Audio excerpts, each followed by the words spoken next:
Kompally side Shamirpet side 2 రోడ్ల కింద రక్షణ శాఖ సంబంధించిన భూములు, కంటోన్మెంట్ భూములు వారికి అప్పచెప్పడం జరిగింది.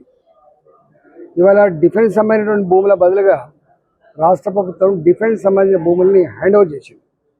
కానీ కంటోన్మెంట్ భూములకు సంబంధించి మేము అడిగినాం, మాకు డబ్బుల రూపంలో చెల్లించమంటే కేంద్ర రక్షణ శాఖ మంత్రి గారు వారు అంగీకరిస్తే రాష్ట్ర ప్రభుత్వం కంటోన్మెంట్ భూములకు సంబంధించిన డబ్బుల్ని కేంద్ర ప్రభుత్వాన్ని జమ చేసింది. కేంద్ర రక్షణ శాఖ మంత్రి గారికి నేను మా పెద్దలు కిషన్ రెడ్డి గారు కేంద్ర మంత్రివర్యులు ఇద్దరికిద్దరం కంటోన్మెంట్ చాలా బ్యాక్వర్డ్లో ఉంది, కంటోన్మెంట్ రావాల్సిన డబ్బులు ఎక్కడి నుంచి రావట్లేదు, అది దయనీయమైన పరిస్థితి ఉందని చెప్పి పదే పదే అప్పీల్ చేస్తే, రిక్వెస్ట్ చేస్తే ఆ 303 కోట్ల రూపాయలు ఏ సెంట్రల్ పూల్కి అయితే పోతాయో, ఏ రక్షణ శాఖకి అయితే జమ అవుతాయో ఆ జమ కంటోన్మెంట్ చేయించగలిగినాం.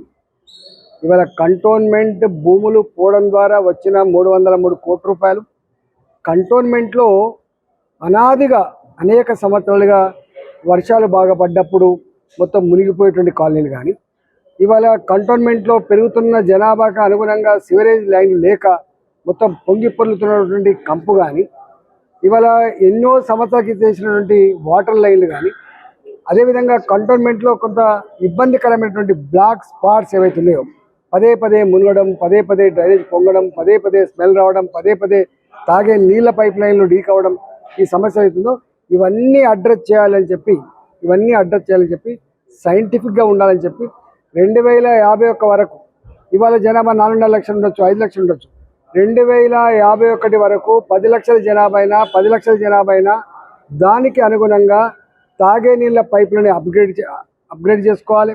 అదేవిధంగా ఇప్పుడు వేసేటువంటి సివరేజ్ లైన్స్ అన్నీ కూడా ఆ 10-15 లక్షల పాపులేషన్ కోసం డిజైన్ చేసుకోవాలి. అదేవిధంగా స్ట్రాంగ్ వాటర్ డ్రైన్ కూడా ఎక్కడెక్కడైతే మనకు లింక్ మిస్ అయిందో అది కూడా చేసుకోవాలి.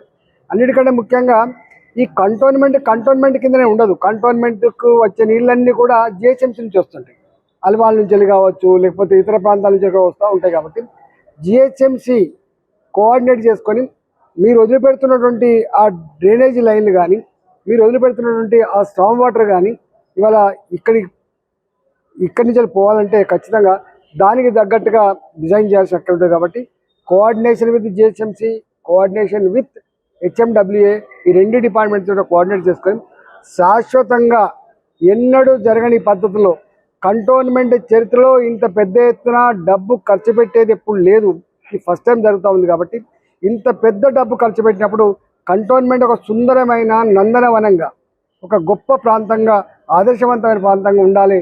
చెత్త లేని, మురికి నీళ్ళు లేని, తాగే నీళ్ళ సమస్య లేని, వరదలు లేని, ముప్పు గురికాని ప్రాంతాలుగా ఉండాలనేటువంటిది వారికి చెప్పినాం. కాబట్టి ఆ పద్ధతిలో కోఆర్డినేట్ చేసుకొని చేస్తూ ఉన్నారు.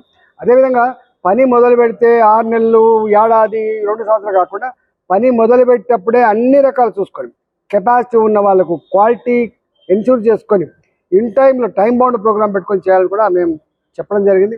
అదేవిధంగా కంటోన్మెంట్లో కొన్ని ప్రాబ్లమ్స్ ఉన్నాయి. ఇవాళ బస్తీలు ఉన్నాయి, గుడిసెలు ఉన్నాయి, అలాంటి వాళ్ళకి 99 సంవత్సరాలు లీజ్ అయిపోయింది. ఆ లీజ్ సమస్య కూడా నేను త్వరలోనే దాన్ని పరిష్కరిస్తానని చెప్పడం జరిగింది. కంటోన్మెంట్ ఏరియాలో మా బోర్డు మెంబర్ గారు కానీ, మాకు కొంత సంబంధం ఉన్నటువంటి కార్పొరేటర్ కానీ, అదేవిధంగా ఈ ప్రజలతో బస్తీ వాసులతో ఇంటరాక్ట్ అయ్యి ఇంకా ఎలాంటి సమస్యలున్నా కూడా ఆ తక్షణం చేయాల్సిన సమస్యలను కూడా ఈ డబ్బుతో అడ్రస్ చేసే ప్రయత్నం చేస్తామని చెప్పి తెలియజేస్తాం.